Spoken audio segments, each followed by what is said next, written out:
Sukuma. Zile moja mbili tatu kwenye kodi kidem changu matata bwana kina mapozi hata nikiwa lodi kina ni force to chat na kama nikiwa chati sawa basi ni chiti kauli mbaya huwa zinapoza unaweza fanya kitu mtu akuchukie hata kama anaishi kwako kula kulala nisijopenda tu mimi madharau kauli mbaya huwa zinapoza unaweza fanya kitu mtu akuchukie maana naishi kipasta na upako yakinishinda kando minaga na yasahau nimekutuma hujaenda Bisakiza na kupenda nimekuvuma kwa mganga na ni juzi katule ni chamba nimekutuma hujaenda Bisakiza na kupenda nimekuvuma kwa mganga na ni juzi katule ni chamba usinipokee bwana usinipokee usinipokee bwana usinipokee usinipokee bwana usinipokee usinipokee bwana usinipokee usinipokee bwana usinipokee usinipokee bwana usinipokee usinipokee bwana usinipokee usinipokee bwana usinipokee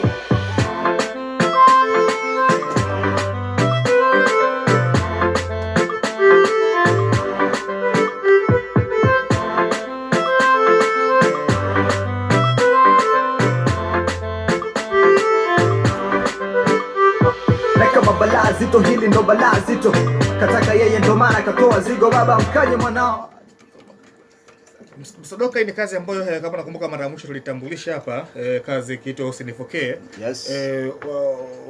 Mafanzi pengine wangetaka kujua maana yake nilikwambia atakuja hapa azungumzie kwa nini amekuja na hii kazi ya Usinifokee. Idea ilikuja vipi mpaka ukaja kupata jina Usinifokee na kweli katika kitikio Usinifokee kweli hiyo? Yeah.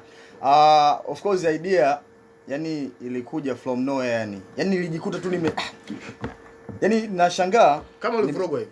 Yani ilikuja tu ghafla. Sasa nikapiga mahesabu. Hivi kwa nini sitengeneze kitu ambacho kuna upinzani kati ya mwanaume na mwanamke hapo? Ina maana kwa katika situation ambayo ilikuwa ni ya kama akili yako haijakaa sawa ulivurugwa manake. Yani sisemeje. Yani iko hivi.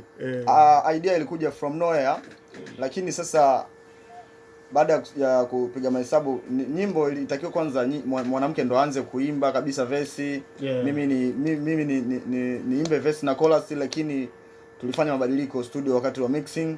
Mimi nikapata na idea ambayo ni chanya pia kwenye hii nyimbo. Nikaona kwa nini mwanamke tu asikae kwenye chorus? Idea ikaja hivyo. Kwa hiyo mwanamke kaa kwenye chorus kaua nyimbo ndo kama hivyo imeandikiwa inaeleweka kabisa yani ujumbe unasikika. Kwa hiyo idea ilikuja tu sio kwamba labda ni situation ambayo imetokea mimi hapana au mtu mwingine. By the way inatokea mwanamke mnabishana unamwambia hichi anakupinga unamwambia hichi anakupinga ndio inatokea mlumbano kama huo. Kwa mfano Mandoka